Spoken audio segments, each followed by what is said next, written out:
What's up, folks? Diamonds.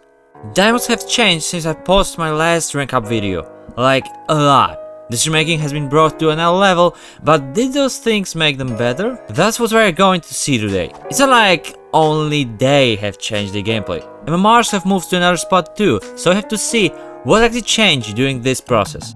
The thing is, diamonds have improved over the time, so we have to make a brand new analysis of those losers, I'm kidding of course, to see what they have to improve to actually get their desired champion. So, I think it's the time to start our video for good. Let's do it. If you like my video so far, consider subscribing and joining my Discord server. Let's go back to the topics of this video. All I had to say about diamonds in my previous video was that they were not enough consistent to get champion. And from what I saw now, it's still a viable argument. But there's a catch. They're much better mechanically now. They aren't afraid of going for some sick goals. Sometimes they do get one, but most of the times, that's the problem. It's a failed attempt. Lack of the training is really visible, and even if they are really more confident right now, it's basically not enough for them. They just can't do what they actually want to do every time. It's good that you try new things, but make sure that you had properly trained them before. Best way to do it? Free stylish custom training packs has the biggest potential. Of course, try to use basements if possible to maximize process of improving at certain angles. Your ability to control the ball in the air and on the ground will drastically improve after training for, let's say, 30-40 hours. I know, it's quite long, but you have to know that in Rocket League nothing comes fast. You have to grind, and you will be able to do what you exactly want. Second most visible thing is that diamonds tend to go all in as a second guy. It's the worst, the most corrupted thing in Rocket League 2's mode. Why did you go for this ball, or goddamn this ball? How the hell could you do anything good from doing this? Even if you win this 50, your teammate will be too high up to reach the pass, or whatever you wanted to achieve by doing this. Never, repeat, never go for such balls. You see your teammate still up, go back, shadow defense, but please, for God's sake, never go for this ball. There's plenty of possible moves you can do instead of rushing all in for this ball. You could have, as I said, rotate back and try to shadow defense with that. You could just position yourself in the net and wait for them to shot. It would be still better. You could do just basically nothing and it would be still better, and that's what you did here. You can go just on backboard and wait for their shot aerial teammate. Okay, I think I made myself clear about those. Now I have to add some spice to it, because you have to know how to tell if the ball is worth risking. In a higher level of play, you probably saw some pros going for such ball. Alright, good point, you got me. The difference is simple. They have to keep the pressure up in order to not let your opponents get a chance to show the ball. Higher level of plays equals faster rotating teammates. If you think he's going for something impossible, you are wrong. He knows exactly that by the time he will go for the ball, teammate will be ready to get it back. Your teammate in Diamond won't be ready, ever. So better stay defensive and try to not overcommit. Diamonds are inconsistent, but their inconsistency is weird. It's kinda related to our first point, where diamonds are just inconsistent. Here, we have the inconsistency not in mechanics or positioning, but in their playstyle. Yes, their playstyle is inconsistent. You can try to understand what I'm saying just by taking a look at this, or this. They either try only mechanical things, like aerials, air dribbles, ceilings, or they are completely opposite and just go full tryhard without anything in the air. It's probably caused by the fact that they either are 100% sure of their skills and abilities, that they just don't care about anything else because they are the best. Or the second playstyle is caused by their lack of confidence in the abilities, that's why they'll play safe almost all the time. Anyway, either of those playstyles is bad if you will play like this in every match. First will cause your teammates to go mad, second one too, to be honest. How to fix it though?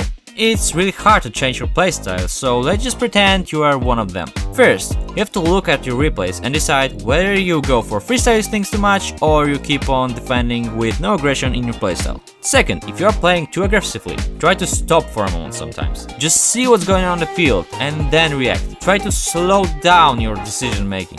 Try to think more before doing anything. Try to keep calm and don't go for risky things. I know you have to try some ridiculous mechanics sometimes, but try to do it only if you're 100% sure that your teammates is backing you up and your opponents are rushing you, of course. And if you are overprotective about your goal, try to just leave it for once. Just go for the ball chase sometimes. Try to break your own habits of staying in the net or just going for the free balls. It will definitely help you in reaching good spot. Diamonds are clearly better in the air right now. They literally can hit the ball, it's not as hard as it was before, but there's one catch. Most of the balls in the air will bounce off the backboard, ceiling, or just from the wall. And if it does, it becomes unreadable for them. Wall bounce is pretty hard to read, and if you add to it that they must go for an aerial, it becomes really hard to perform. Diamond is pretty high rank, and if you want to become high level player, you have to learn how to read wall bounces. It will take time, probably much longer than freestylish mechanics, because it depends on your perception and ability to adapt. If you can do it quickly, it won't be a problem, but if you have or had problems with it in the past, it could get annoying after a while. You just have to patiently train until you'll be clearly better at them. Just believe me, it will be worth it. So best place to learn them? Of course, as always, custom map trainings. Oh boy, I didn't even know that we won't include any of workshop maps here, but here we are. Custom trainings like double tap playground will definitely help you in reaching good consistency in the air instead of just messing with you with some straight from S shots. That's basically how I practiced until I reached certain consistency.